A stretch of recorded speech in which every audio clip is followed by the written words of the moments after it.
Welcome to The Clean Truth, where we like to call bullshit on the status quo. What is up? Welcome back to another episode of The Clean Truth. I'm Don. Silver Fox is back. So, we're sitting here with our buddy Matt Lynch, who we'll introduce in a second. But Matt, you just asked me a question right before we hit record. Is Ben like the official co-host? Is the Silver Fox official? We're still in tryouts. Man, I don't know why you want to put me in that box. You're putting me on the spot here because I'm looking across the room right now in the another office at my wife, and if she heard this, she'd probably come barreling across the room. Can I have two co-hosts? Do I have to have just one? No, I think you have to pick one. I mean, well then, sorry, man. I got to go with my wife. I feel you. Happy wife, happy I'm life. just the volunteer assistant. yeah, you're a fill-in, but that's all right. I'll take it. All right. Truth or dare? We started this a couple episodes ago. Have you been aware of this? Mm-hmm. All right. So now I'm going to put producer Scott here on the hot seat. We did a podcast 2 weeks ago with one of our development guys. No, Jason Barclay from Brand One. It was on franchise development. You want to know why that podcast didn't get produced or put out? Is this a sore subject? I heard a little bit about this. Somebody lost the memory card that was in the recording device, so we lost it. Ouch. But anyway, the last episode on the Truth or Dare thing, do you remember what the dare was? It was like bench press challenge. Yeah. Bodyweight bench press challenge. So that's our next dare. We got to get cracking on this weekend. All right. Perfect. Somebody wanted a dare. It's half of our body weight? Yeah, for max reps. So it's not the same weight. Man, I'm That's all like in. I'm all in on that competition. I need a handicap because I got like 40 pounds on her. Him. Wow. See what I did there? Body jab. Let's see how it is. All right. When are we going to do this? We need to record this. It needs to go on Instagram so everybody can see it. We can do it. We'll get it done this weekend. Yeah, this weekend or Friday morning. All right, new sponsors. Bullshit sponsors. I'm just kidding. Product review. Ben brought in Body Armor sports drinks. Had no idea the macros. It just looked cool. I think it was buy two get one free. So I mean, they taste okay, but man, there's like 22 grams of sugar in these fucking things. I'm going to need a shot of insulin by the time I get done drinking. I guess it's a recovery drink. I'm not very familiar with the electrolyte game. We're more so the energy drink game, but these taste all right. Yeah, they're not Maybe bad. that's why it's got so much sugar in it. The other thing I wanted to talk about was I took Ben to get his first handgun. Yeah, that's pretty over the cool. weekend? And I bought a Black Rifle coffee. You ever heard of that stuff? Mm-mm. So I don't really know where they originated from. I don't remember. They were on Shark Tank. Yeah, it's veteran owned. I know Yeah, that. startup It's a real company. heavy veteran owned company, and they promote a lot of charities for veterans and stuff like that. But their coffee is, Got you going this morning? yeah, it's strong. It's Nice. stout. It's pretty good stuff. So if you get a chance, check those guys out. Black Rifle Coffee. All right, let's get to it. We have Matt Lynch on the show. What's up, brother? Matt, why don't you go ahead and introduce yourself? I'll just let you run with it. Okay. 29 years old. Been coaching college basketball about 10 years. Most recently was an assistant coach and director of basketball operations at UNC Wilmington. That's where I worked for 3 years with Ben and got to know you real well and the Clean Eats brand. Loyal customer of the week. I'm not sure if that's a thing, but we're going to start that up Could right be. after this. It could be. Little statistic real quick, not to interrupt. I think Matt Lynch has cashed in the highest percentage of discounts at Clean Eats than Definitely any other have. customer in Inception. I'd actually like to make a motion to change the name of that discount and like somehow get me involved. Like the whole UNCW strength coach, that's done and over with. I mean, we need like Yeah, I told Burke we were taking the percentage off? strength bend discount off. He but got we had re- to change the He name got or real something. nervous. yeah. I need to renegotiate the contract. Yeah, Ben called me the one night too, and he's like, "Hey, it's not going to work." I'm like, "Wait a minute now, slow it down." Like, but no. Been coaching basketball for about 10 years. My recent claim to fame is I put out an article on outsports.com about coming out as an open gay male, and received a lot of great positivity and support from that. And I guess I am currently the only open gay coach in Division I men's basketball, although I don't have a job right now, so I guess there's really nobody that's open and gay in Shout basketball. out to all of our Clean Eats, Clean Truth listeners. No kidding. If they're looking for somebody. Yep. So, So talk about Outsports for a minute, because before you did that, I had no idea what Outsports was. yeah, And I think it's really cool because I've followed it a little bit since you did that interview, and it's some of the stories that you see on there is incredible. yeah. It's awesome. I came across them probably about 10 years ago. It was when I was younger, in high school. I mean, I was literally just like, I was searching for hope and resources and all that. And I think literally what I did is just, I Googled like being gay in sports and somehow came across them. And then since then, I've followed them on their social media, their Instagram, Twitter, all that stuff. And just followed it along because they put out, like you were saying, so many stories of hope. And I always knew, I didn't ever think I was going to come out, but I thought that if I ever did, I always knew that would be how I would, do it. And it kind of happened during quarantine. We, as a team for UNCW, we played up in our CAA tournament in DC. One of the officials that was reffing our game, he tested positive for coronavirus. Yeah, I remember that. And so when we came home, we had to spend 14 days just kind of quarantined in our apartments and homes. And I reached out to Jim Basinski. He's he's a co-founder and one of their main editors. And he kind of gave me some guidelines to write the article. And we put it out and just kind of been rolling with it ever since. I mean, Jim's kind of been my PR specialist, and he's kind of like connected me with a bunch of other opportunities, everything from like talking on the Tamron Hall show to addressing the Wasserman Sports Agency Group. That one was really fun. It was just cool to, the most notable client that I know for them that they represent is Russell Westbrook. And it was cool it was like a little Zoom deal, and they had over like 100 people from their company that like came in, and they just kind of like would send questions to the moderator, and he would, his name was Al, and Al would just kind of ask both Jim and I questions about it. But it was just great experience because I got to ask them questions too. That's like, I'm younger in my career and I have no need for an agent yet. I just need a job. Sure. But I hope to one day get to the level that like I'm applying for a mid-major or Power 5 D1 job and need a agent to represent me and negotiate a contract and all that. And so Outsports has led to a bunch of great opportunities. And, I just try and give them a shout out every time I do something just because they've really benefited me. So. Have you Cool. checked it out? Yeah, I did. Anymore? Yeah, I did. it's And pretty then cool. you've even gotten connected to a few other like athletes, like and coaches and things like that via that you were telling me about. So that's pretty cool. Yeah, like Kurt Miller, who is an out gay male in the WNBA. He coaches the Connecticut Sun. And then another good friend of mine now is Sean Hewitt. He is the head volleyball coach down at Texas State. And like those were two of the first to like reach out and just kind of like offer support. And I really enjoyed that because it was two males in their, significant sports that have, kind of hit the plateau. They've gone as high as you can go as a head coach. I mean, Kurt in the WNBA is the general manager as well. And so it's been great. Like they've been amazing resources and great friends. Yeah, that's pretty cool. And then having you guys here too. I mean, you're about as big of a pain in the ass. Am I allowed to swear on this? As Don really? does all the Yeah. time. Okay. Like There's a but parental no. advisory Yeah, got it. warning. But no, you do a great job of always, as you always have, pushing me out of my limits and my comfort zone and like Appreciate that. forcing me to talk about it. So it's I been like it. helpful. I like it. Talk about, you said you were on Tamron Hall. Mm-hmm.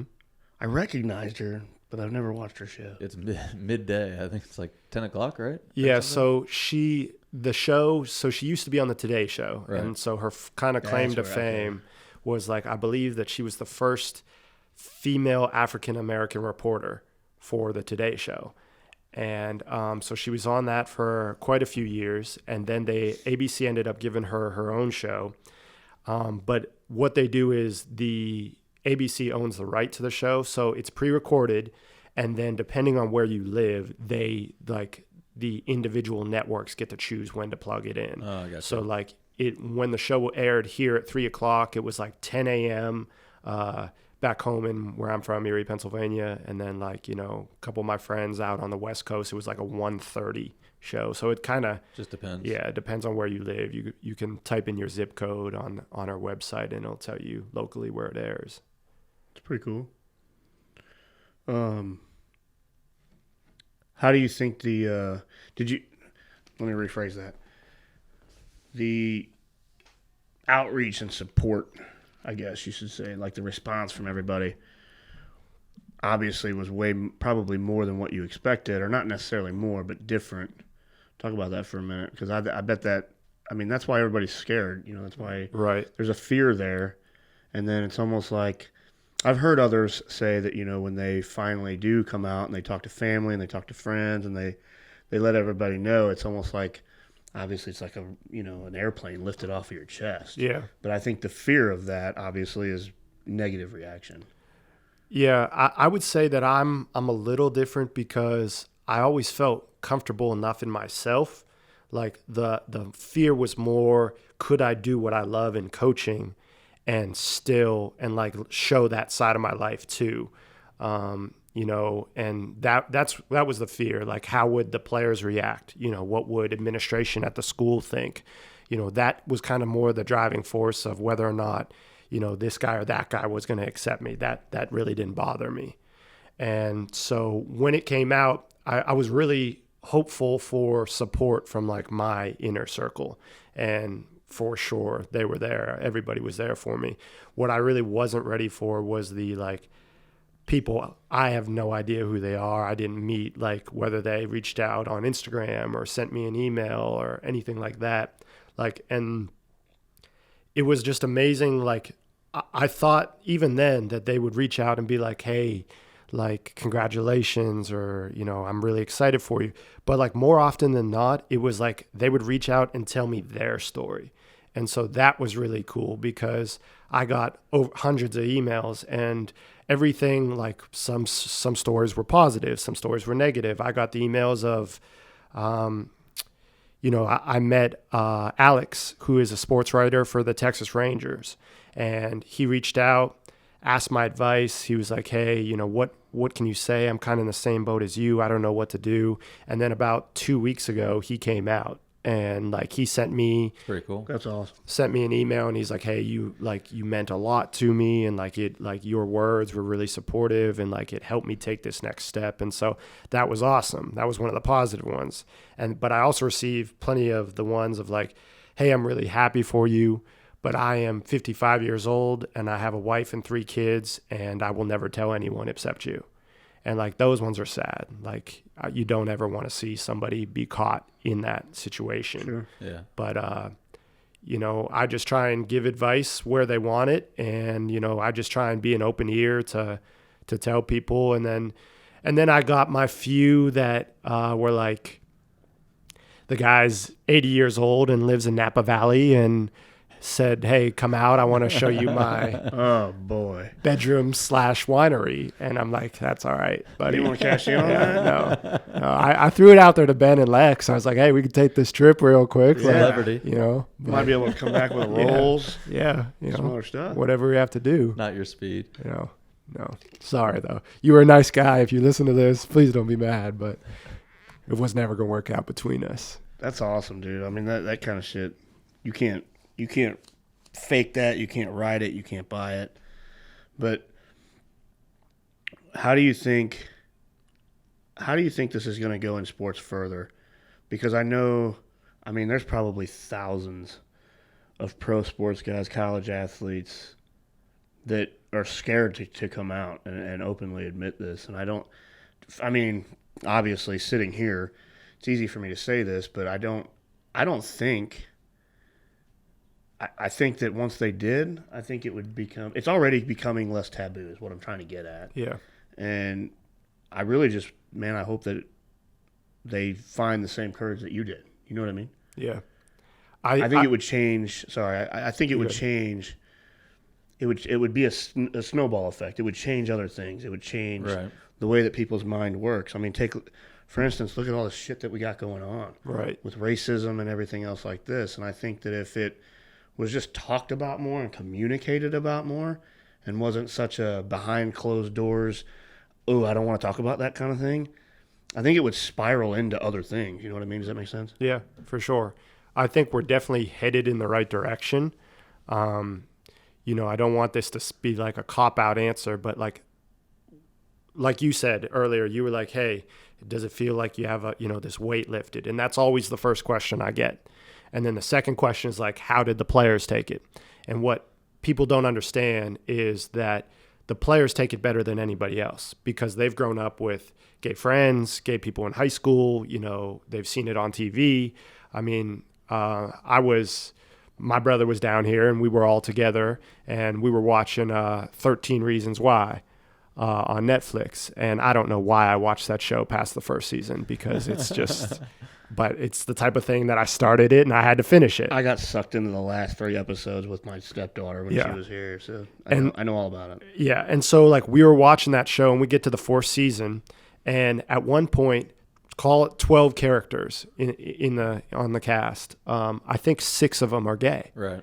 And so we get to one point in an episode, and my brother and I are sitting there watching it together, and these 2 kids that you didn't know were gay in the episode start making out with each other on the screen. And I kind of looked over at him, and he's just sitting there watching it, and I paused it, and I'm like, what kind of show you got me watching, Jeremy? This is, what is this thing?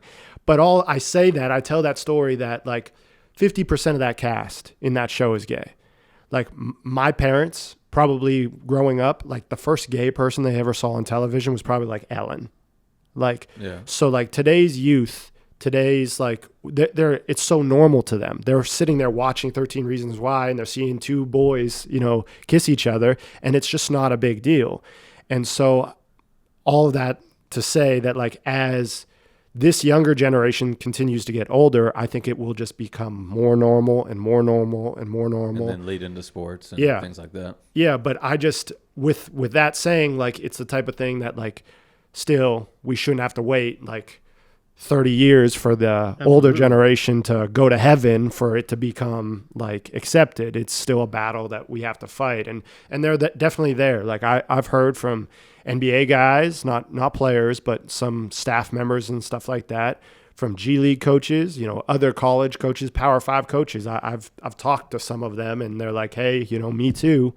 And it's just, you can't force those people to come out. You can't force them to write an article on Outsports.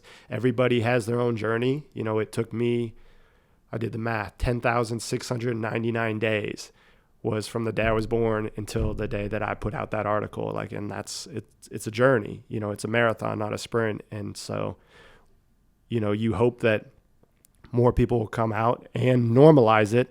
And also put your faith in the younger generation, because I really think that they'll change things. I agree. Good point.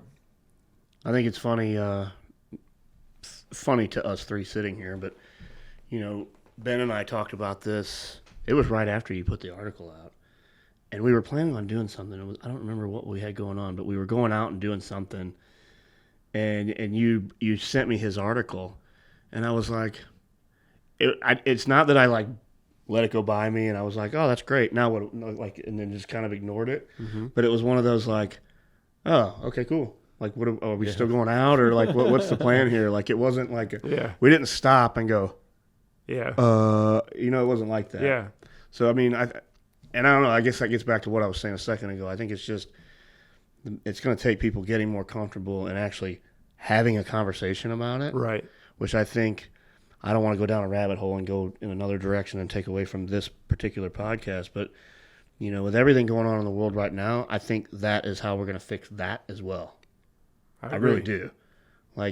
Everybody can go home and give their own political opinion about what's going on, but none of it means shit if everybody's just going to sit there and battle online about it and bullshit back and forth about it and not be real. And not be real about it, man. I mean, you and I were just talking about this the other day before we when we got in here to the office, and we were talking about just different podcast ideas. What do we want to talk about? And me, him, and Scott, I was just like, man, how do you think it would go over if we seriously just got 3 different people in here who had 3 different political views and just had a flat out conversation about it? Yeah. Nobody does that, and it's aggravating to me. Yeah. Like, I mean, you see it online, you see people say it, and they say it online, but that's one thing. Saying it online and actually Talking doing it, face-to-face, yeah. and actually following through and executing and doing it, nobody does that. Yeah, and all the stuff online, like you don't ever know, is it polished, is it coached, is it like, that would be a cool idea because you would just get real, raw conversation and like you get a little emotions. Somebody might get a little heated, but like, you know, that would be good just to hear, you know, the 3 different sides. Most of the time it's just an interview, like one person interviewing one person because they have a certain view. Yeah. Right. And then you go to the next person's view with an interview. Yeah. And it's just questions, but it's never like dialogue, like you're kind of saying. Yeah, it'd be pretty dynamic. Yeah, I mean, I think, and I just don't know. I don't understand why that can't happen in real life. Yeah. It doesn't even have to be a podcast. I mean, just crack a beer and why is this so important to you? I've done it with our attorney. I did it last night, Right. unexpectedly. He called me about something, and I don't even know how we got on the subject of politics. I think I asked him if he had ever heard of Joe Jorgensen, and he hadn't, but he had heard of like the Libertarian Right. political party. And we just had like a 10 to 15 minute conversation about it. And he was like, man, you're never the one dude that's ever struck me as being political or even talk about, because I don't. I mean, if everything wasn't going on in the world right now, I probably wouldn't. I pay attention to 2 things, gun rights and the economy. That's just the 2 things that are prevalent to me on a daily basis. It doesn't mean that the rest of the stuff doesn't matter. Right. And it doesn't mean that it's not important to me. It's just those are the 2 things that... Yeah, you have time to look into. Correct. Mm-hmm. And that's what I told him. And I said, I've been battling with me because I've never been political, never really just went down that road. You know, I've taken online surveys. Like, what political party do you think you affiliate yourself with? We did the podcast a couple episodes back about, you know, I think we titled it Civil War or whatever, but we got on that subject.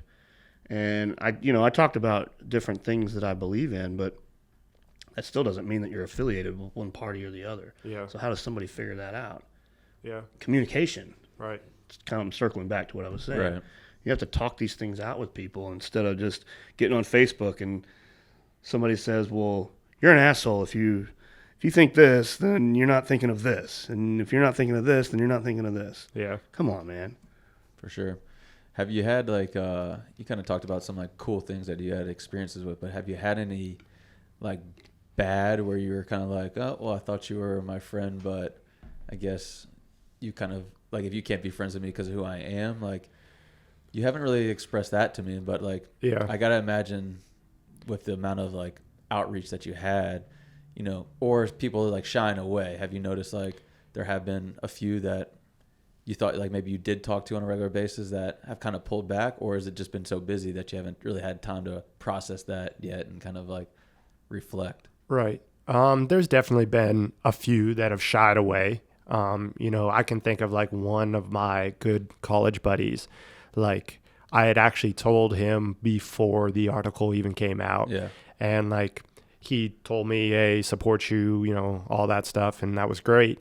But just like in time, like you don't get the normal phone calls or the normal text messages or anything like that. And that's like, okay, you know, that's a big part of it is just like as I said a second ago, that, you know, over 10,000 days is what it took for me to be able to tell everybody else and kind of accept it myself. And so I can't tell you guys and then expect within 5 minutes of me telling you that like you guys just need to accept me when it took me all that, you know, 29 years to accept myself. So I think I'm patient enough that, you know, in time, if that person wants to come back in my life, great. You know, if it doesn't work out, it's one door closed, another one opens. Right. Yeah, that's cool. And then I get the occasional email or message of like, you're choosing to live a sinful life and like, you know, Jesus is real you know, deep. Yeah. And just those are just like, hey, sorry it upsets you. Like, I don't care. How are they getting your email? Are you talking about people that you know? So the one thing I like to do is like at the end of the article, I wanted my social media there and my email there because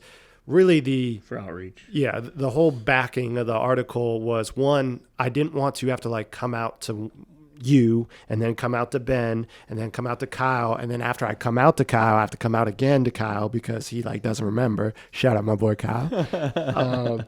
But like I wanted it It's just 10 o'clock. He's sleeping in his office. probably. We'll go check on him in a minute. But then I also I wanted to be growing up. There wasn't anyone out there that I could visibly see. And so like I want to be able to be there for the 10, 11, 12, 15, 16-year-old Matt Lynch that wherever he is, that's like, okay, I want to be in sports, but I have these feelings and like I want to show that like it is possible, you know, that we're definitely moving. I mean, there's been so many people ahead of me that have done that. You know, Jason Collins obviously was the first out gay NBA player. He's got a cool little special on Hulu right now, Defining Moments. I watched the episode the other day. It's like a 30-minute episode, but like he just talks about his story, and it's my exact story. It's just mine's from a coaching standpoint, and his is from a player standpoint. Yeah. But it's just you want to be visible because being visible helps to normalize it, and that was ultimately the goal. Yeah, good point. Who was the NBA guy, or not NBA, NFL? The Rams guy? Michael Sam. Yeah. Is he still playing? He's not. And, you know, that's another, I don't think we have any active males in like the 5 major sports. I mean, Robbie Rogers was playing, you know, soccer for a long time, was playing with the LA Galaxy, and he was out. He wrote a book that I've read, and it's really good. But there's nobody active right now. And, kind of like a funny story, when I was at Youngstown State as the director of ops, there was one day that one of my players, his name was Brett, came into my office and like closed the door and like got a little emotional. And he's like, my brother's gay. And his brother, his name is Scott. He played football at Kansas State. Big, strong, you know, tough dude. Right. And he's like, he was like emotional and at this point Brett didn't know I was gay too and like had no idea, and he's like telling me all about this, and like he's like, the things that I said, you know, my brother's gone his whole life without anybody there to support him, and like he eventually came out, and like Scott was the only athlete out in a Power 5 male in a Power 5 conference, and he was getting tons of NFL draft looks and things of that nature. And like when we came to he just graduated and was in the 2020 NFL draft, but did not get drafted. And I think he is stepping away from football. I don't know if it's permanent, but he's stepping away. But just to kind of like explore his life a little bit. And he's been playing football his whole life, just needs a break. And right. I can understand that. But that was just like such an interesting moment to have like a player come to me to tell me about, you know, his gay brother, not at the time, not knowing I was gay. And like I, you know, was trying to help him navigate that. And I still keep in contact with Brett. I need to call him actually. But no, I hope that Scott can, if he decides he wants to go back to football, I hope that he can get that opportunity and figure it out, because he was a hell of a player. Have you gotten involved in any like programs or outreach programs other than just the Outlook stuff you were doing? I don't want to say charity. That's not what I mean. Like just not directly. I mean, I would say like the most outreach I do is just like I am very thorough, I think, like with my email, because I set up like a specific email for all of that. And like I try and if you reach out to me, I'm going to get back with you. And sometimes they turn into chains and like we're going back and forth and they're asking me questions and I'm just answering. And other times it's just like a quick reach out and that's it. But I try and be as visible as I can. I spoke on the Commonwealth Club. They're the nation's longest standing public forum. They're based out of San Francisco. And they kind of like reached out early on to just kind of like get my take on some stuff. And that was cool. Got a lot of great feedback from them. But I've told Jim at Outsports, like, hey, whatever you need me for, like, I'll do it. And so he's had me talk to a couple different classes where like they're, PhD students and they're studying, sexuality and sport. And they've reached out and just kind of asked questions about, the locker room. We've all spent our whole life in the locker room. And I think like, two straight guys and a gay guy, like we can all agree, like the locker room isn't like this sexy place for anybody. Right. Hell It's no. like, but like the outside world, they think that it's like, oh, like, I don't know if it's from just like movies or any, but like that's not a fun place to be in. That's not a romantic, attractive, like it's, Well, and I think they also demonize it also Yeah. because of different events that have happened. You know what I mean? Like For the sure. Penn State thing. Yeah. So people associate that with it when it's yeah, not like that. no, it's like, you get in, you shower, you get out. Like Right. that's literally the extent of it. And it's, but no, it's gotten great feedback, and just I'm here, even here, like anybody that is listening to this that is going through what I'm going through or knows somebody that's going through what I went through, like tell them to reach out, and I'd love to talk to them. Do they have like what am I trying to ask? So do they have like an anonymous like counseling organization? Is there something like that out there? I don't know. So Yeah. I'm just Yeah, they do. And, I never really reached out to it, but there's a bunch of different ones. You can just kind of, I don't know their names, but I've looked at them before. Sure. And there's blogs and stuff for you to like ask questions. And I do think, I think that it would be valuable for even like schools. And I know that this would probably, receive a lot of backlash, but like in sex ed, you learn, male to female. Yeah, 1-to-1. And, that's great. I learned a lot there, but like, having sex with a girl and having sex with a guy are two very different things. And like that education at a younger age, yes, they would laugh. It would be goofy. Everybody would be uncomfortable, but it would normalize it. And I think that would be beneficial too, because, knowledge is power, and, that would help. Do they even have sex ed anymore? I don't even know. that was my next question. I think so. Did you take that in high school? Yeah, but I'm Remember also watching the 36 baby years being old. born? So. Remember watching childbirth? Yeah. I think I'm still scarred from that. It's disgusting. It's probably just dumbed down. It's, like you're saying, it's completely even more so dumbed down than Yeah. when we were in school. Yeah. So there's not much strain, or it's just black and white, like you're saying. Yeah. And like, kind of like what I feel like you say, and like I've heard you say before, is like everybody's just so sensitive, and like, it's just like we got to have, like, we need some real conversations sometimes. Exactly, And, that's what I and mean, like like- that's, Yeah, everybody is sensitive. I joke around about it, and I call them, crybabies, whatever. right. But in reality, it is. I mean, it just needs to be talked about, Yeah. and then it wouldn't be such a sensitive thing. But I don't know, man. That's what. It's got to happen naturally. I mean, I'm not afraid to do it. I know you're not. Right. And most of the people that we surround ourselves with aren't. It's not a. Anyway. So what's next, man? You mentioned that you're not coaching now and you're out looking. Do you have your eyes set on any particular thing or school or area or? There's some potential with the NBA G League. So I'll definitely pursue that. And I've interviewed at a few different places, and unfortunately nothing's kind of fell my way. But it's hard to keep Was a that good because thing of down. COVID? I think probably maybe. I think it's a mixture. I think it's the COVID, and like, I was the first person to put that article out and be an open gay guy, and like the person that hires me is going to be the first person to ever hire an openly gay guy, and like it's going to take a special dude, or female. It's going to take somebody that has had a brother, sister, son, daughter, cousin, uncle, whatever, and that can kind of relate and like knows that like, hey, just because like he's gay, like we're gonna hire the man to do the job regardless of who he puts his head down next to at night. And So- I'm being completely 100% serious here. It's going to sound like I'm joking. What about softball? So like all these colleges have softball programs.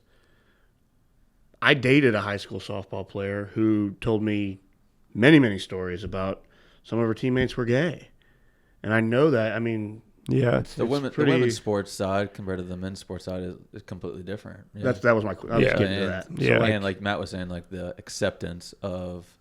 But You know, why? not- That's what my question was. That's what I was getting to, and then I was going to ask why. Yeah. My guess would just be because, as men, we're supposed to be all masculine, and, it's a hyper masculine sport is like, the epitome of that. And where women are supposed to be feminine, and being gay is seen as like when you, the common stereotype, it's being, erased, was like, if you were gay, you were feminine, and you have makeup on, and you got high heels, and you're all dressed up, and like, I think you can both attest to it. Like, I dress the exact same way now as I did, before I put the article out. Like, this is who I am. Right. And, it's not, sexuality isn't something that you can see. Like, you can't look at somebody and be like, oh, he's gay, oh, she's gay, or whatever. And so I don't know why in women's sports it seems to be, more accepted, but it is. I mean, I coached Division I women's basketball for 2 years, and I think we had at least a couple relationships of like player to player going on, at the same time. And I would go to the women's Final Four, and for the record, they are so much more fun than the men's Final Four. Like, I would go to the women's Final Four every time. Like the men's is so political, and it's just bullshit. And like the women, like they're like having a great time. Like, there were the two I went to. One was in Nashville. The other one was in Tampa. And like, they were my two favorite Final Fours I've been to. Like, I had a blast. But it's just, for whatever reason, more accepted there than it is on the men's side. And I'm trying to help change that. And there was one other coach, Chris Burns. He coached at Bryant University, and he came out as an assistant. This was probably 5-6 years ago. But he didn't stay in and I don't know the reason why. I don't know if it had anything to do with that, or maybe he just wanted to change his career. But like, coaching is what I want to do. It's who I am. Like, the relationships that come along with it is what drives me. And so, just trying to get involved. I got a question for y'all. Is there anyone in, like, you guys are obviously both, extremely into the fitness and clean eats. It's a lifestyle and all that stuff. Is there anyone in the fitness world that you guys know of that's like out and gay and, but like, kind of hits the, I don't mean a meathead, but fits that, that stereotype and is also gay at the same time, that you guys know of? I do not. I'll throw that over to Don just because he kind of competed in it at a higher level. Yeah. In And the bodybuilding scene, I don't really know. I've been so disconnected from that industry for, the last 6-7 years. I haven't. The last time I competed was 2014, and even when I did that show, I wasn't really following the pro circuit too much. I would say there's some pretty high, like, celebrity personal trainers that I'm sure there are. Um, On an amateur basis, yeah, there's tons. Yeah. I mean, just I can speak for people that I know. We have two different owner groups in our franchise that are gay. The two girls that own the Cleveland market, they're like sisters to me. Those girls, I call them up all the time and just bullshit with them on my way home. They're amazing. And then Will Russ from Nashville, awesome dude. He's like a brother. And Jamie and Jackie both compete. But I mean, as far as a pro, I don't really know, man, to be honest with you, because I haven't followed it. CrossFit, I don't, like pro CrossFit guy. I don't. Is there a pro CrossFit? again, like, yeah. I don't know. Yeah. Man.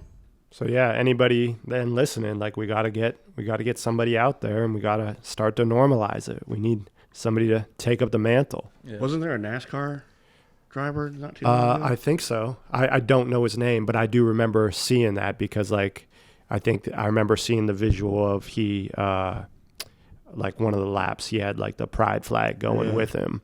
But yeah, that was cool.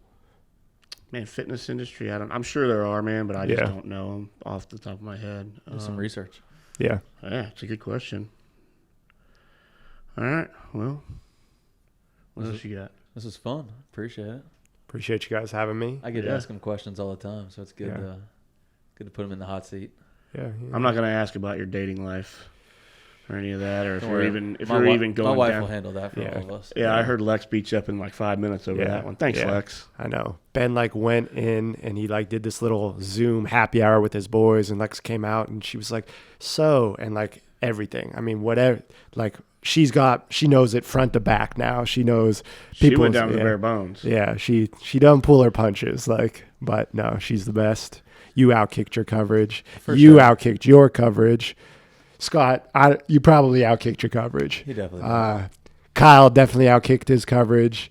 Burke, C. White's got more girlfriends. You guys need C. White on this podcast. Shout out my boy C. White, crispy ball hard, Harden. But he's TikTok dancing right now, no doubt about it. Did you see his last one? I did. Wow. I Yeah. did. That was entertainment. Whole lot of jelly, not a lot of jam, but that's all right. Well, Matt, thank you, man. I appreciate it. Can't thank you enough for coming on here and just talking about it. For sure. I think it needs to happen more often. So, We'll start talking about that sponsorship deal. Yeah, might as well. Big dog. Appreciate you guys having me. Appreciate my discount. I love your guys' brand. I love you guys. So What's your how can people find you on social Yeah, I was media just gonna say, and if your you email wanna- address? Twitter and Instagram is at Lynch LYNCH 5_, and my email is Coach Lynch 5 at Gmail. Coach Lynch 5 at Gmail. Awesome. awesome, man. Thank you again. Appreciate it. Till next time.